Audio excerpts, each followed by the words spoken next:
이 수행은 뭐 크게 나누면 두 가지가 있다 그랬죠. 생각 없이 현재 알아차리기, 그러니까 지켜보기라고 하는 거. 생각 없이 현재 알아차리기가 주된 그 수행의 방향이 되고, 또 그 수행이 일단락되고 나면 그때 이제 반조하는 거, 법 따라 조사하는 반조, 이 두 가지가 이제 수행의 큰 흐름인데요. 생각 없이 현재 알아차리기를 통해서는 이제 바른 삼매를 개발하는 거고, 법 따라 조사하는 반조, 이 반조를 통해서는 이제 주로 지혜가 좀 개발되는, 물론 이제 생각 없이 현재 알아차리기에서도 지혜가 개발되지 않는 건 아닌데, 좀 더 포커스가 맞춰진 거를 생각하면, 네.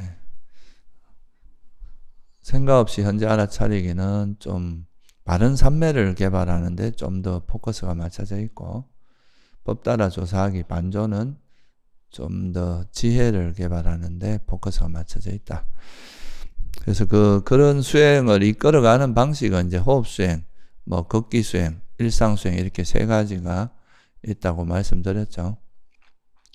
그래서 그런 수행을 하시면서 여러분들이 궁금하신 거 있으면 편하게 질문하시기 바랍니다. 우선 온라인 중도 수행부터 이번 집중 수행까지 여러모로 애써주신 스님들께 진심으로 감사의 말씀드리고요.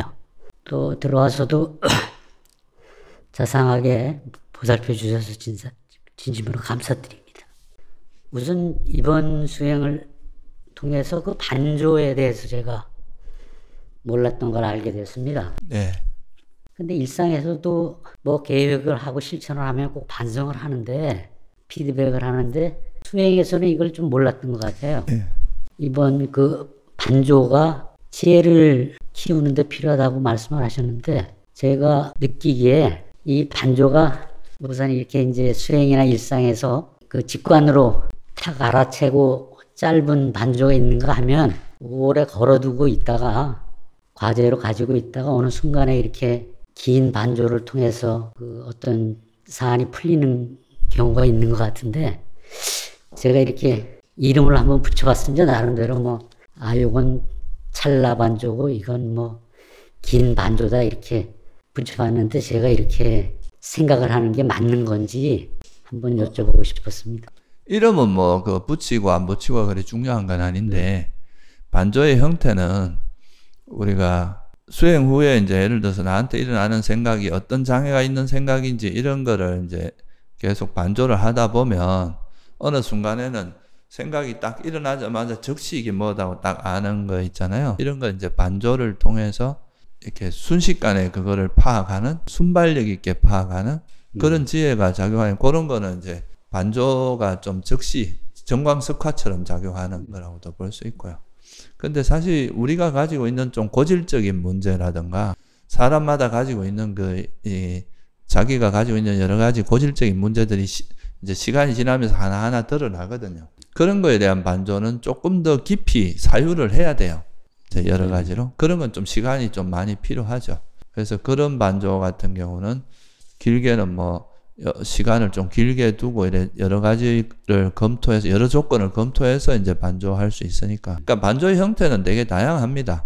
이거는 사실 뭐 반조라고 하는 거는 자기가 이제 살면서 수행 과정에서 경험했던 거를, 보통은 이제 왜 이게 반조라는 것이 좀 중요하냐 하면요, 사람들이 수행을 하다 보면 어떤 형태로든지 이제 수행 경험을 하게 되잖아요, 그죠?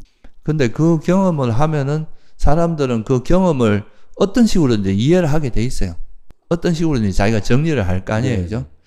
근데 그 정리를 하는데 자기의 어떤 생각으로 정리를 하는 건지, 아니면은 정말 부처님이 말씀하신 그 진리에 맞게 이거를 해석하는 건지, 이거에 따라서 수행의 향방이 확 달라지거든요. 잘못하면 자기 사견이 막 점점 수행을 하면서 강화되기 쉬워요.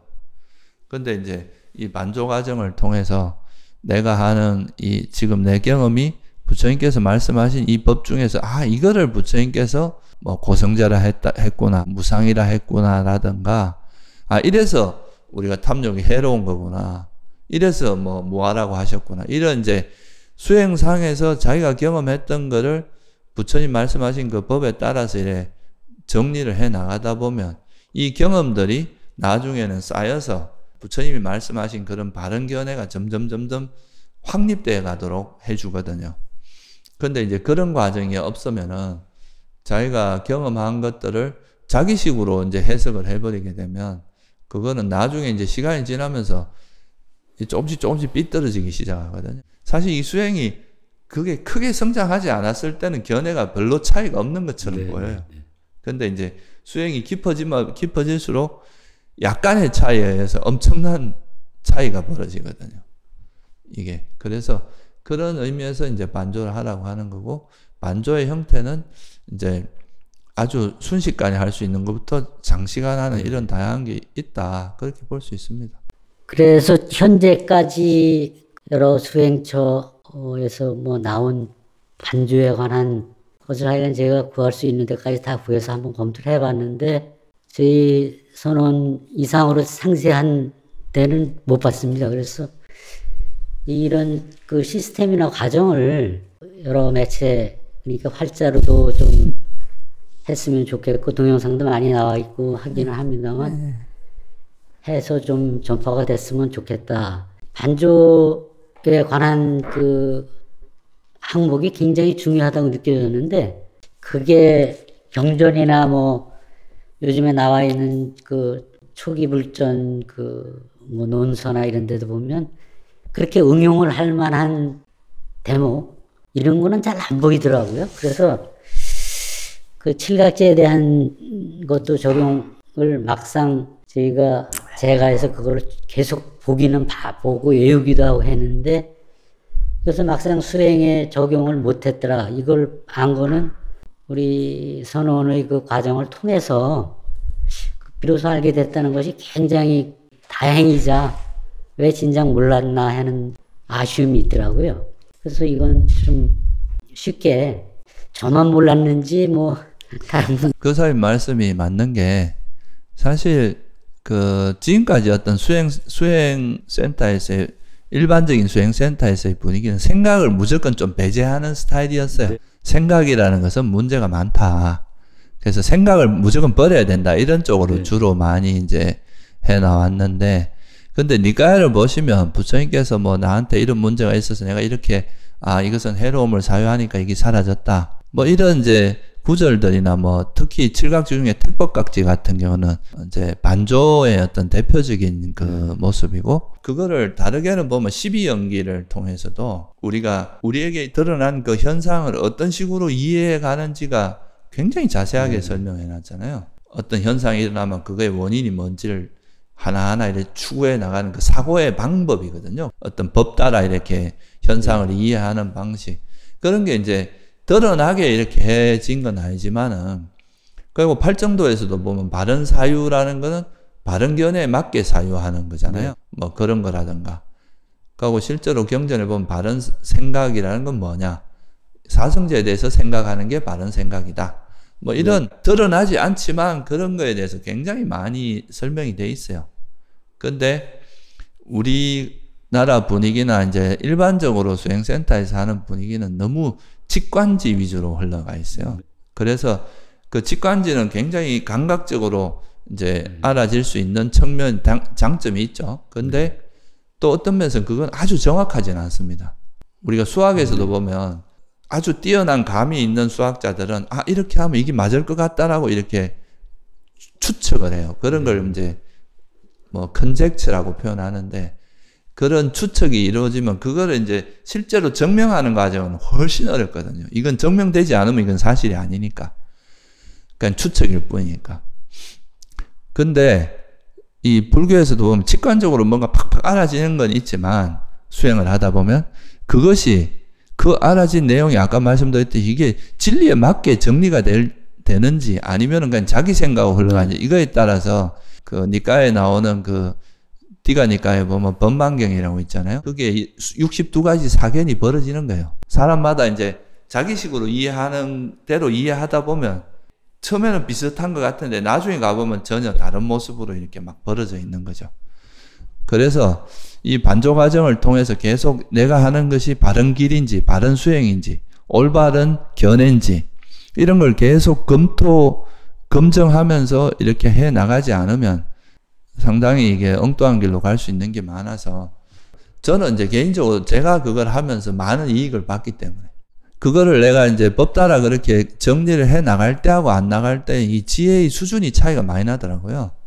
그래서 이제 그렇게 했는데, 저는 개인적으로는, 부처님께서 이제 바른 사유, 팔정도에서 바른 사유를 굳이 집어넣은 것도, 바른 사유하고 바른 견해가 서로 어우러지는 거거든요. 그리고 내가 뭐, 알고 보다라는 말도, 보는 거는 견해에 따라 보는 거지만, 본 것을 또 정리하고 진리에 맞게 하는 건 또 사유의 과정이거든요. 그래서 이 바른 견해와 바른 사유라고 하는 게 서로 어우러지면서 지혜가 성장하는 거라서, 그런 부분이 좀 많이 시간이 지나면서 많이 약해졌고, 아까 그 사람 말씀대로 저도 전 세계 웬만한 유명한 센터는 다 가봤지만 그런 데서 그렇게 반조를 체계적으로 강조하진 않아요.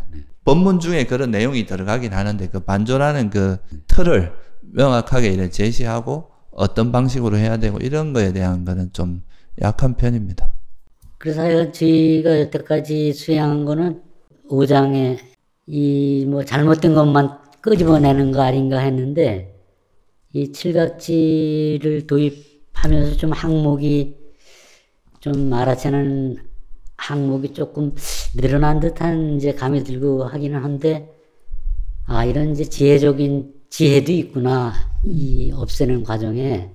이러다 보니까 조금 그 안심도 되고, 아, 수행의 득이라는 것이, 이득이라는 것이 이런 게 있구나, 이것도 알게 된 아주 좋은 과정이었습니다. 그동안 여러모로 애써주셔서 감사합니다. 네. 그게 이제 우리나라나 중국 동북아에서 이제 열애장 사상, 불성 사상 이런 게 흥행했던 이유 중에 하나가 되게 그게 그 여러 가지 역사적 배경이 있는데, 뭐 인도가 또 중국이 또 성선설을 이미 갖고 있어서 그것도 또 영향을 줬다고 하고, 그리고 이제 되게 긍정적이잖아요. 원래 네 부처다, 네가 원래 열애다 이러면은 그게 어떤 사람들에게 위안을 주고 이런 게 또 그게 물론 이제 불교하고는 좀 내가 볼 땐 빗나가 있지만 그런 게 있는데, 우리가 너무 번뇌만 강조하다 보면요 자꾸 부정적인 어떤 그런 것만 우리가 있다고 생각할 수 있거든요. 근데 사실은 이제 장애를 버려 나가면서 자기도 모르는 사이에 계속 우리가 지혜가 성장하고 그런 선법들이 계속 개발되고 있다는 것을 스스로 확인함으로써 수행에 대해서 좀 더 재미를 느낄 수 있거든요. 아, 내가 이 번뇌 장애만 있는 게 아니라 장애를 버리면서 이런 칠각지가 계속 개발되고 있다는 것, 그거를 자기 스스로 확인함으로써 아, 이게 정말 그 수행을 하면 이렇게 내가 점점 마음이 행복해지고 지혜로워지고 이러면서 나중에는 이런 괴로움들이 사라지겠구나 하는 이런 비전 같은 게 생기잖아요. 그리고 실제로 이거 오장애하고 칠각지가 쌍으로 나오는 경전들은 굉장히 많습니다. 네. 오장애를 버리면 칠각지가 개발되고, 대표적으로 대념처경에도 이제 그 법념처의 5가지 중에 오장애 칠각지가 들어가잖아요. 그래서 이거는 부처님께서는 항상 그렇게 법문을 하셨어요, 사실은. 근데 우리가 그걸 좀 놓치고 있었던 거죠. 잘 알겠습니다. 네. 감사합니다.